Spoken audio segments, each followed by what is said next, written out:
Tervist, mina olen Klimenko Eesti Vetluseltsist ja viin läbi ristküsitlust kandidaadiga Katri Raik, kes kandideerib Narvas Katri valimisliidu nimekirjas. Ristküsitlus jõuab eetrisse koostöös Vitatiimiga, see on osa Vetluseltsi tarkvalija kampaaniast, mida kas rahastab Euroopa Liit. Rohkem infot kampaania kohta leiad veebilehelt tarkvalija.eu. No, tervist! Tere! Teie haridus ja akadeemiline taust on muljet avaldavad ja palun jutustage kuulajatele lühidalt, milline oli teie algne põhjus ja eesmärk mõned aastad tagasi poliitikasse minna ja kuidas see eesmärk on aja jooksul muutunud? No ma pean ausalt ütlema, et 12 aastat tagasi ma läksin kohaliku poliitikasse sellepärast, et minu endised üliõpilased ütlesid, et tuleb minna. Et kui meie ei lähe, kes siis läheb. Nii et ma läksin koos oma endiste üliõpilastega, oma õpilastel on ikka raske ära öelda, peab minema. Ja ega ma peale esimest 4 aastat mõtlesin, et see ei ole minu jaoks, et need kõnniteed ja prügilad, et see ei ole minu jaoks. Aga siis ütlesid endised üliõpilased, et kui sa ei tule Narva volikogus opositsiooni. Ma ütlesin jah ja pidin seda pärast kõigile põhjendama, miks ma siis lähen. Ja umbes samamoodi juhuslikult sattusin ma ka suurde poliitikasse, sest Jevgeni Ossinovski käis minu juures, sirutas oma pikad jalad välja ja ma väsisin ära tema oranžide sokkide vaatamisest ja mõtlesin, et lihtsam on öelda jah. Nii et juhuse ja heade ärarääkijate mõjul, aga teisest küljest ka sellepärast, et kui sa kogu aeg midagi kritiseerid, siis sa pead olema valmis ise panustama või ei tohi kritiseerida. Nii on ka valimisega. Kui sa ei vali, valivad sinu eest teised. Aga ma tahaks siiski täpsustada, te ei kandideeri see kord sotsiaaldemokraatide nimekirjas, vaid oma valimisliiduga. Miks nii otsustasite ning mida see nüüd tähendab koostöö jaoks riiklike partneriga? Ma olen endiselt Sotsiaaldemokraatliku erakonna liige ja olen oma erakonnas. Kõigil erakondadel on mingisugused sellised rasked seljakotid, mingid otsused, mis on tehtud, mis kohalikul tasandil on väga ebapopulaarsed. Narvas on see praegu Vene kodanike valimisõiguse äravõtmine. Ka mina küsisin, mis küsimust me lahendame, aga erakond otsustas teistmoodi. Ja sellepärast, et mitte kanda neid kõiki erakonna muresid endaga kaasas, tehakse valimisliite kohalike küsimuste lahendamiseks. See ei ole ainult Narva eripära, see on ka mujal niimoodi, aga see ei tähenda, et ma oma erakonnast olen kuidagi moodi lõplikult lahku öelnud. Aga olles linnapea, kuidas te kirjeldaksite oma tööstiili? Mis oli kõige raskem hetk sellel ametiajal ja millise otsuse te teksite täna teisiti? Kõige raskem hetk, see on väga hea küsimus. See 4 aastat on olnud hästi keeruline. Narvas on võim vahetunud 6 korda, 6 erinevat koalitsiooni. Nii et hästi palju jõudu on läinud koalitsioonide kooshoidmisele, mingite nurkade ümmardamisele, keeruliste küsimuste lahendamiseni, nii et see kindlasti ei ole olnud lihtne. Ilmselt ei unustama elu lõpuni 2022. aasta lõppu, kui ma istusin jõuluajal ja ma ütlen ausalt, ma esimest ja ma arvan, et viimast korda elus mõtlesin enesetapule. Et asjad olid nii keerulised ja nii rasked, et ma ei leidnudki enam väljapääsu.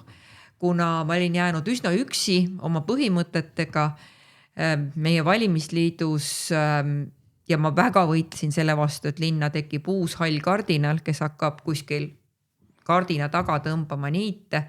Ma pidasin selle võitluse vastu, ma olen enda üle väga uhke, meil ei ole 4 aasta jooksul olnud Narvas ühtegi korruptsioonilugu ja see on vaieldamatult tulemus ja selle üle ma olen tõsiselt uhke. Mida ma teeksin teistmoodi?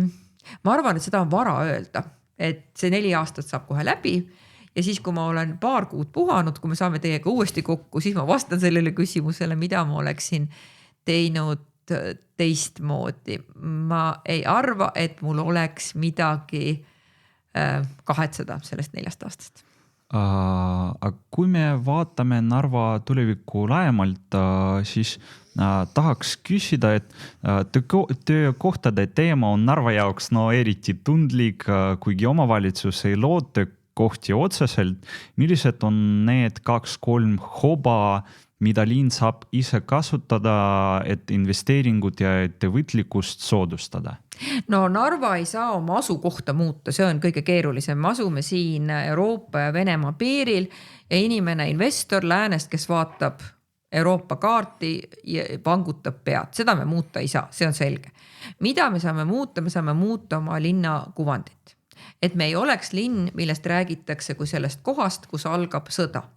Möödunud nädalal käisid minu juures Belgia ajakirjanikud, Poola ajakirjanikud, De Guardian Inglismaalt, Die Zeit ja Bild Saksamaalt. 5 tööpäeva, 5 väga tähtsat juttu. Et see ei ole mingi õnnetu koht, kus võib alata sõda, vaid see on koht, kus just praegu avati ametlikult magnetitehas. Tehas, mis toob Euroopale majanduslikku iseseisvust Hiinast läbi selle, et siin toodetakse püsimagneteid. Ja me peame muutma oma linna imidžit. See on kindlasti see, mis on linna käes. See on esimene asi. Teine, kõik võimalikud load, mida me menetleme, olgu need detailplaneeringud, ehitusload, kasutusload, nende taotlemine peab olema läbipaistev ja võimalikult kiire ettevõtja jaoks. Ja kolmas ja vahest kõige olulisem on see, et meie linnas elavad inimesed, kes nendes ettevõtetes töötavad. Ja õnneks on Narva tööstuslinn. Narva inimesed on valmis käima vabrikus või tehases tööl ja saama ka vastavat haridust. Nii et praegu on üks Narva linna selliseid väljakutseid, kuidas säilitada kutseharidus, kuidas säilitada see, et me siin ise valmistame endale ette spetsialiste. Ja tahaks täpsustada teie valimisvoldiku kohta, et seal oli öeldud, et ministrid Tallinnas võtavad teie kõnesid isiklikult vastu ja kuidas on see Narva jaoks viimase aasta jooksul konkreetse kasvuna väljendunud ning kuidas saab tagada, et see linnapea institutsioon töötab ka siis, kui linnapea vahetub? No eks kui on teine linnapea, siis on teine tööstiil ja nii see käib, aga tõepoolest mul on head suhted erinevates erakondades, ma ei ole kunagi uksi enda järelt kinni löönud. Nii et kui te küsite konkreetselt, kellega ma viimasel ajal, mis mul meelde tuleb, olen tõsisemalt rääkinud, on see muidugi haridusminister Kristina Kallas ja üleminek eestikeelsele aineõppele, tugi Narvale, me oleme kohtunud ka siin, kui ta Narvas käis, ma olen mitu korda kohtunud minister Taroga, siseministriga, ma olen ka ise siseminister olnud, ta on minu otsene kolleeg. Me oleme koos seisnud selle eest, et Narva tuleks Frontexi õppekeskus.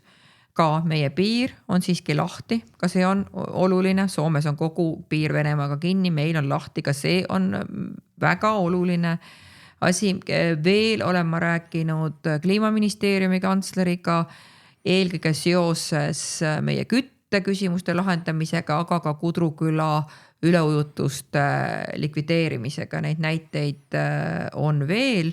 Viimane telefonikõne oli mul just täna pikemalt Urmas Paedi Euroopa Parlamendi saadikuga, kes toob homme ja ülehomme Narva oma Euroopa Parlamendi fraktsiooni ligi 300 inimest. Nii et selline koostöö nii Euroopa kui Eesti tasemel on väga oluline.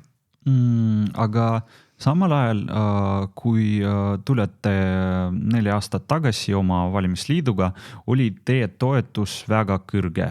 Aga nüüd meie viimased need andmed näitavad mingid tagasihoidlikumat pilti ja miks, et teie valimistoetus nüüd on vähem ja miks see on teie hinnangul nii läinud ja mida te kavatsete teha oma populaarsete taastamiseks?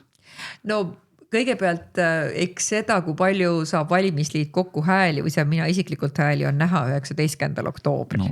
Et ega meil selliseid usaldusväärseid ennustusi praegu tegelikult ei ole, kuna Narvas on mitu valimisliitu ja nagu me teame, siis öeldakse vanad keskerakondlased, uued keskerakondlased, vanad keskerakondlased, kes on koos Mihhail Stalnuhhiniga ja uued keskerakondlased, kes on Jaan Tootsi juhitud nimekirjas. Nii et elame näeme, muidugi ei saa ma olla nii populaarne kui eelmine kord. Muidugi ei saa, sellepärast, et ma olen olnud linnapea ja linnapea on alati kõiges süüdi. Nii et see on paratamatus. Pluss see, et ei maksa unustada, et peale sõja algust Ukrainas on vene elanikkonna jaoks Eestis ja Narvat mõjutab see eriliselt hästi palju olnud muutusid. Olgu see mälestusmärkide äraviimine, nõukogudeaegsete mälestusmärkide äraviimine, olgu see valimisõiguse äravõtmine, üldine elukallidus. Nii et need kriisid on kindlasti ka minu populaarsust allapoole tõmmanud. Minu jaoks on see normaalne asjade käik, ma ei muretse selle pärast väga. Ma teen kuni valimisteni tööd igal päeval, nii et ma saaksin valimiste päeva õhtul öelda, ma tegin kõik endast oleneva enda ja oma nimekirja heaks. Ja viimane süke filosoofiline küsimus, et me teame, et Narva demograafia muutub lähikümnendatel aastatel märgatavalt ja millist Narvat te sooviksite näha selle sajandi teisel poolel? Milline on Narva tuleviku majanduse selgroog, millistes keeltes linn igapäevaselt nagu toimib ja milline on hariduse ja kogukonna-elu rütm? No kõigepealt Narva väheneb paratamatult, sest need põlvkonnad, kes on Narva tulnud, sõjajärgsed 60, 70, 80, on kord aeg lahkuda. Ja see on asjade paratamatu käik, me peame sellega leppima. Me saame seda pidurdada, aga mitte päriselt ära kaotada seda inimeste arvu langust. Minu jaoks oli, on ja jääb Narva tööstuslinnaks. Mõtleme magnetitehasele, Hansa Mechaanicsele, Fortacole. Kuskil ei ole Eestis praegu selliseid ettevõtlusarenguid kui meil. Kus on kõige rohkem keevitusrobotit Eestis? Fortacos muidugi. Sellepärast on Narva jääb tööstuslinnaks. Ma usun, et Narval on väga suur turismipotentsiaal. Seda siis ka, kui suhted Venemaaga parandavad, aga ka ennem, sest see on huvitav koht. Seda me peame kindlasti ära kasutama oma linna puhul. Narva ei ole enam ainult venekeelne linn. Narva on tänaseks pigem kakskeelne linn ja kui kõik läheb hästi, saab Narvast kolmkeelne linn, vene, eesti ja ingliskeelne linn. Narvast saab iga aastaga ka mugavam linn elamiseks, ma mõtlen sportimise, liikumise, vaba aja veetmise mõttes, et mina näen Narva tulevikku siiski helgena ja olen valmis sinna panustama. Aga aitäh vastamast ja edu teile valimistel! Aitäh!